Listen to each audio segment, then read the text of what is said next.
স্বাগতম জানাচ্ছি বাংলাভিউ সরাসরি সম্প্রচারে। স্টুডিও থেকে যুক্ত হয়েছে আমি শ্রাবণী তালুকদার। জানিয়ে দেব আমাদের হাতে থাকা এখনকার আপডেট সমূহ। রাজনীতিতে ছিলেন রহস্য পুরুষ। মাঠের রাজনীতিতে আলোচিত না হলেও কেন্দ্রীয় পর্যায়ে নিয়ন্ত্রণ করতেন তিনি এবং 4 দলীয় সরকার জোটকেও নিয়ন্ত্রণ করতেন এই রহস্য পুরুষ। ছিলেন হাওয়া ভবনের প্রভাবশালী ব্যক্তি। তৎকালীন সময়ে তার দাপটে তটস্থ থাকতেন বিএনপির জ্যেষ্ঠ নেতারাও। 1/11 পর হাওয়া হয়ে যাওয়া হাওয়া ভবনের এই দাপটে পুরুষ হারিস চৌধুরীকে নিয়ে ছিল নানা রহস্য। কখনো ভারতে, আবার কখনো যুক্তরাজ্যে, অথবা কখনো ইরান সহ বিভিন্ন দেশে তার অবস্থান পাওয়া গেছে এবং আলোচিত হয়েছে গণমাধ্যমেও। আলোচিত হারিস চৌধুরীর মৃত্যু যেন এখন গোলক ধাঁধায় আটকা। পরিবারের পক্ষ থেকে তার মৃত্যুর খবরটি নিশ্চিত করা হলেও আইন শৃঙ্খলা রক্ষাকারী বাহিনীর খাতায় এখনো তিনি পলাতক এবং ইন্টারপোলেও ওয়ান্টেড হিসেবে ঝুলছে তার নাম।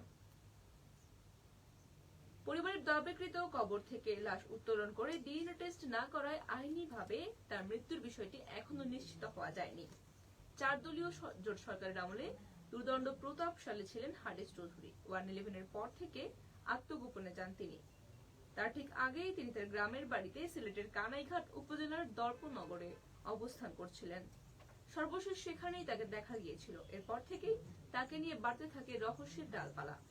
হারিস চৌধুরীর ঘনিষ্ঠজনদের ধারণা, ওই সময় তিনি জকিগঞ্জ সীমান্ত দিয়ে ভারতের করিমগঞ্জে তার নানা বাড়িতে চলে গিয়েছিলেন। এরপর কখনো শোনা যায় তিনি পালিয়ে তার মেয়ের সঙ্গে যুক্তরাজ্যে চলে গেছেন, আবার কখনো তার ভাইয়ের কাছে ইরানে আছেন। নানাবাড়ি অবস্থানকালে তিনি ভারতীয় পাসপোর্ট করে তাদের কাছে বেড়াতে গেছেন এমন গুঞ্জনও স্পষ্ট হয়ে ওঠে তখন। কিন্তু হারিস চৌধুরীকে স্বচক্ষে কেউ দেখেছে বলে মন্তব্য করেনি। 2021 সালের শেষ দিকে হারিস চৌধুরীর চাচাতো ভাই সিলেট জেলা বিএনপির সাবেক সহসভাপতি এবং কানাইঘাট উপজেলা পরিষদের সাবেক চেয়ারম্যান আশিক চৌধুরী গণমাধ্যমকে তার ভাইয়ের মৃত্যুর সংবাদ দেন। ওই সময় আশিক চৌধুরী জানান হারিস চৌধুরী যুক্তরাজ্যে মারা গেছেন। হারিস চৌধুরীর মৃত্যুর সংবাদটি দেশ জুড়ে আলোচনার সৃষ্টি করে।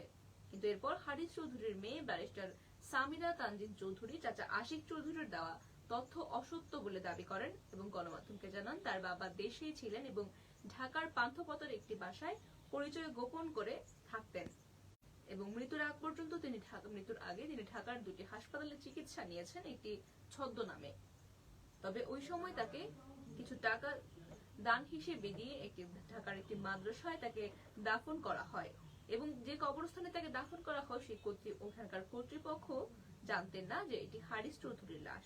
তাদেরকে নাম গোপন করে একজন অধ্যাপকের পরিচয়ে লাশটি দাফন করতে দেওয়া হয়েছিল।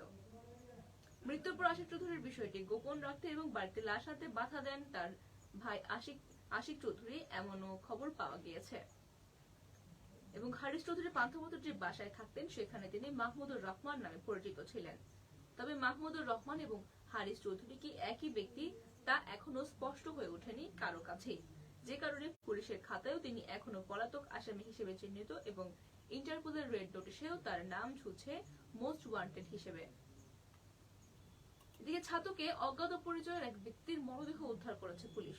জানা যায় বৃহস্পতিবার 8 জুন সকালে ছাতক রেলওয়ে রেস্ট হাউসের সামনে থেকে লাশটি উদ্ধার করা হয় এবং রাস্তার উপর পড়ে একটি লাশ পড়ে থাকতে দেখে লোকজন পুলিশে খবর দিলে পুলিশ গিয়ে সেই ব্যক্তির লাশ উদ্ধার করে। ছাতক থানার ওসি মইনুল জাকির ঘটনার সত্যতা নিশ্চিত করেছেন। তিনি জানিয়েছেন নিহতের নাম ঠিকানা পাওয়া যায়নি, ময়নাতদন্তের জন্য সুনামগঞ্জ সদর হাসপাতালে প্রেরণ করা হয়েছে এবং নিহতের নাম ঠিকানা খুঁজতে এবং মৃত্যুর ঘটনা খোঁজার জন্য পুলিশ তৎপর রয়েছে। পালিয়ে বেড়ানো স্বামী স্ত্রীকে সিলেট থেকে ধরল পুলিশ। সিলেটের গোলাপগঞ্জ উপজেলায় পালিয়ে বেড়ানো স্বামী স্ত্রীকে গ্রেফতার করা হয়েছে। বুধবার 7 জুন রাতে উপজেলার বাদরনকেলি ও ঘোষটিলাবাড়ি এলাকায় অভিযান চালিয়ে পুলিশ তাদেরকে উদ্ধার করে। গ্রামের মৃত মখদ্দেস আলীর ছেলে ফখরুল ইসলাম এবং তার ভাই নজরুল ইসলাম ও ফখরুল ইসলামের স্ত্রী সাকিয়া বেগম, এই 3 জনকে পুলিশ গ্রেফতার করেছে।